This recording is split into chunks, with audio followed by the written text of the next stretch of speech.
Hello everyone, welcome back to Banu Kitchen. இன்னைக்கு நம்ம என்ன ரெசிபி பார்க்க போறோம்னா கொஞ்சம் கூட மசாலா உதிராம நம்ம கடைகள்ல கிடைக்கிற டேஸ்டியான ஃபிஷ் ஃப்ரை எப்படி செய்யலாம்ன்றத பார்க்கலாங்க. ரொம்ப டேஸ்டா இருக்குங்க. நமக்கு மசாலா கொஞ்சம் கூட உதிராது. நம்ம ஹோட்டல்ல எப்படி இருக்குமோ அதே அளவுக்கு டேஸ்டா சூப்பரா இருக்கும். வாங்க இதை எப்படி செய்யலாம்ன்றத பார்க்கலாம். வீடியோக்குள்ள போறதுக்கு முன்னாடி மறக்காம சப்ஸ்கிரைப் பண்ணுங்க and bell ஐகானை கிளிக் பண்ணுங்க.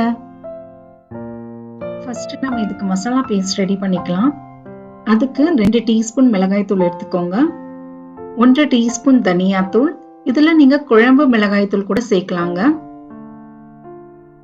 1/4 டீஸ்பூன் மஞ்சள் தூள், 1/2 டீஸ்பூன் சீரகத்தூள், கொஞ்சமா இஞ்சி பூண்டு விழுது, ஒரு 1/2 டீஸ்பூன் இஞ்சி பூண்டு விழுது சேர்த்துக்கோங்க.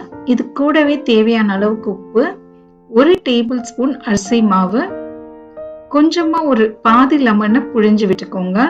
இது நான் 1/2 கிலோ மீன் வஞ்சிர மீன் எடுத்திருக்கேங்க. அதுக்கான மசாலா செய்றேன்.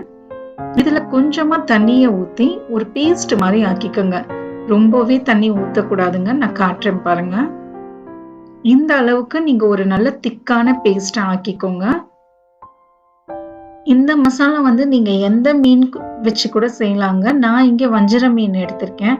1/2 கிலோ வஞ்சிர மீனுக்கான ரெசிபி இது. இதே நீங்க 1 கிலோ பண்றீங்கன்னா இந்த ரெசிபியை அப்படியே டபுள் ஆக்கிடுங்க. மீனை நல்லா சுத்தம் பண்ணிட்டு கொஞ்சம் கூட தண்ணி இல்லாம பாத்துக்கோங்க. இதுல இந்த மசாலா பேஸ்ட நல்லா தடவிக்குவாங்க. மசாலாவை இந்த மாதிரி தடவிடுங்க. இல்ல கலர்லாம் நம்ம எதுவும் சேர்க்கலங்க. இதே மாதிரி எல்லா மீனுக்கும் நீங்க மசாலாவை தடவி வச்சுக்கோங்க. நம்ம இதுல கிறிஸ்பியா வர்றதுக்காக 1 டேபிள் ஸ்பூன் அரிசி மாவு சேர்த்திருக்கோங்க. அரிசி மாவு சேர்த்து செய்யும் போது உங்களுக்கு நல்லா கிறிஸ்பியா மொறு மொறுன்னு இருக்குங்க. நம்ம ஹோட்டல்கள்ல சாப்பிடுற மாதிரியே இருக்கும். பாருங்க, நல்லா மசாலாவை தடவியாச்சு. எனக்கு இங்க 5 மீன் இருந்ததுங்க, 1/2 கிலோ மீன். இது ஒரு 10ல இருந்து 15 நிமிஷம் தட்டை போட்டு மூடி வச்சு மேரினேட் பண்ணிடுங்க. அந்த மசாலாலாம் நல்லா ஊறி இருக்கும். 15 நிமிஷத்துக்கு அப்புறம் ஒரு பேன் எடுத்துக்கோங்க, இல்ல தவா கூட நீங்க எடுத்துக்கோங்க.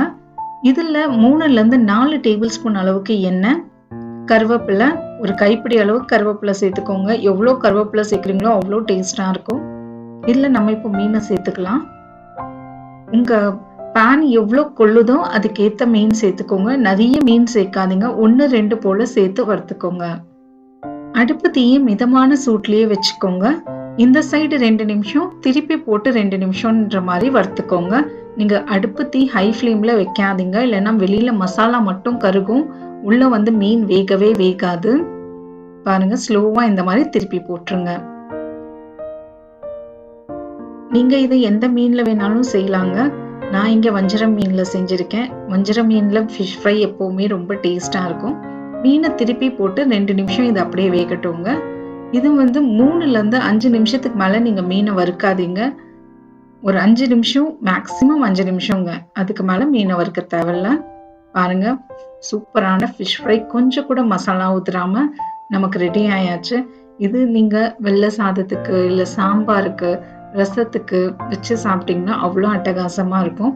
நீங்களும் இதை ட்ரை பண்ணி பாருங்க. எப்படி வந்ததுன்றதை எனக்கு கமெண்ட்ஸ்ல சொல்லுங்க. லைக் பண்ணுங்க, ஷேர் பண்ணுங்க. பானு கிச்சனை மறக்காம சப்ஸ்கிரைபும் பண்ணிக்கோங்க. தேங்க்யூ ஃபார் வாட்சிங்.